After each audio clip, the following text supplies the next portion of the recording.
Welcome to the fully integrated, immersive Ormoc Market Study. This is a data-backed look at the financial industry in Ormoc City, combining SWOT, field-level interpretation, step-by-step execution, the strategic why behind every move, and the expected outcomes per phase. Let's get into the market reality on the ground.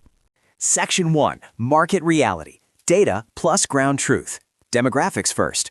Ormoc City has a population of $230,099 based on the 2020 PSA count, and the annual growth is about 1 to 1.5%. The median age is roughly 23, meaning a young workforce. Why does this matter? A younger population means early-stage earners. That's ideal for long-term insurance, investment accumulation, and building financial habits early, before spending patterns harden. Now, the economic structure and the inclusion gap. In the broader Leyte context, a recent regional estimate puts growth at around 5.8%. The local economy is driven mainly by services and trade, with industry and logistics, Ormoc as a hub, plus agriculture at about 9%. Here's the strategic why. There is money flow, but it's not always stable, so you must design flexible financial products and cash flow aligned payment systems. Zooming out to the Philippines, around 44% of adults are unbanked based on BSP baseline figures, and insurance penetration is only about 1.5 to 2% of GDP. Why this matters? The market is underdeveloped, not saturated. The opportunity is education plus access. Next, the digital shift. There's rapid adoption of e-wallets like GCash and Maya.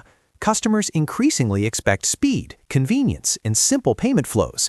But in Ormoc, offline trust still matters. Relationships move decisions. Why this matters strategically? A hybrid model, offline plus digital, is critical.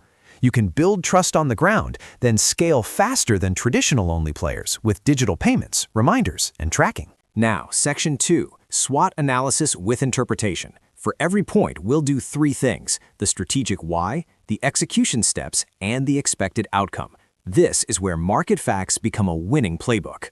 Strengths and how to leverage them. Number 1, a growing local economy. Trade, SMEs, and remittances are increasing. Why? More transactions mean more financial touchpoints. Execution, target SME owners and OFW families. Offer business protection and family security plans. Expected outcome, faster client acquisition and higher ticket clients. Number 2, strong OFW remittance culture. Why? That's a stable source of funds for long-term planning. Execution, create OFW family protection programs and align your selling rhythm with remittance dates. Expected outcome, higher persistency, regular payments, and strong emotional buying triggers. Number 3, a tight-knit community with high trust culture. Why? Word of mouth spreads faster than marketing. Execution, build referral systems, run testimonial campaigns, and partner with barangay leaders and church groups. Expected outcome, 50 to 70% of leads coming from referrals after 6 to 12 months. Number 4, low market saturation. Why? First mover advantage. Execution, establish early authority positioning and run weekly education sessions. Expected outcome, dominant brand recall in target areas.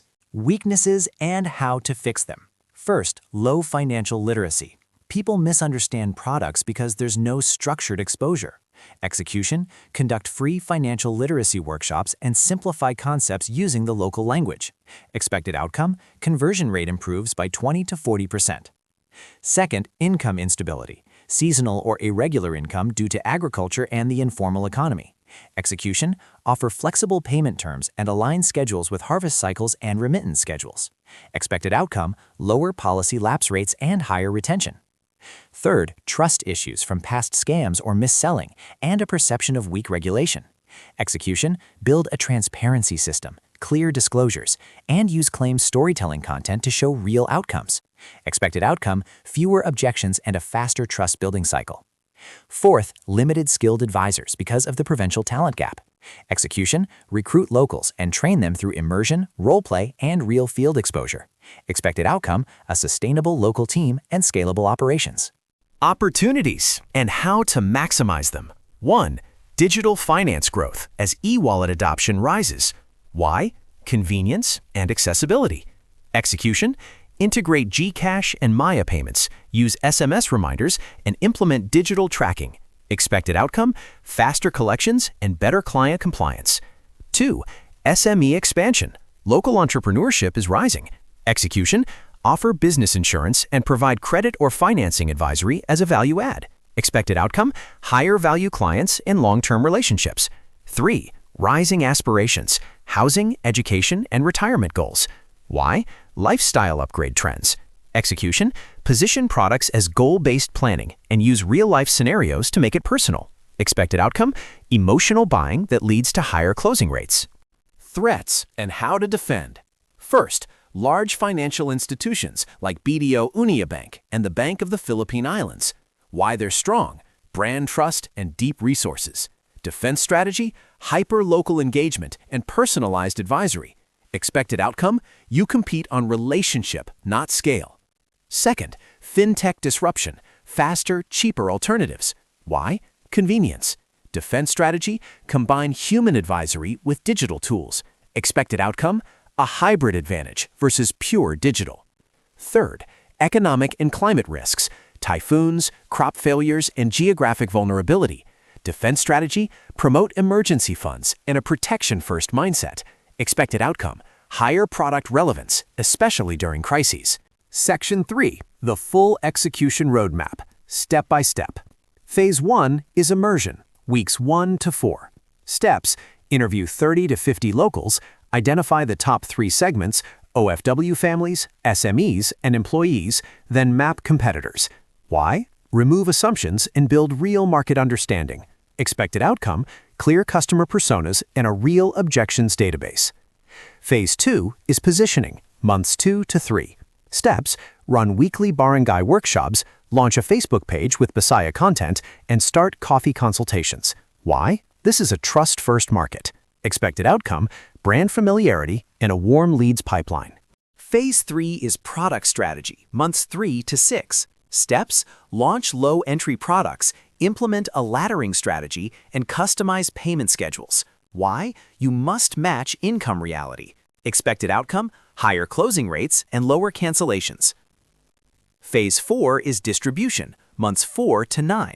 Steps: recruit local advisors, train through immersion, and build a referral engine. Why? Trust is local. Expected outcome: organic growth and lower acquisition cost. Phase 5 is hybrid scaling, months 6 to 12. Steps: integrate digital payments, build CRM tracking, and publish content marketing weekly. Why? Scale plus retention. Expected outcome: 2 to 3 times reach in improved client lifecycle management. Projected results. Year 1, 100 to 300 clients with a strong presence in 2 to 3 barangays. Year 2, 500 to 1,000 clients, powered by referral-driven growth. Year 3, market authority and expansion to nearby towns. Final immersive insight.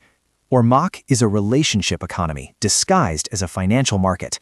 If you educate, immerse, localize, and build trust, you win. If you push products, use generic scripts, and ignore culture, you lose. This is not just a market. This is a ground floor opportunity in a city that is growing, underpenetrated, and trust-driven.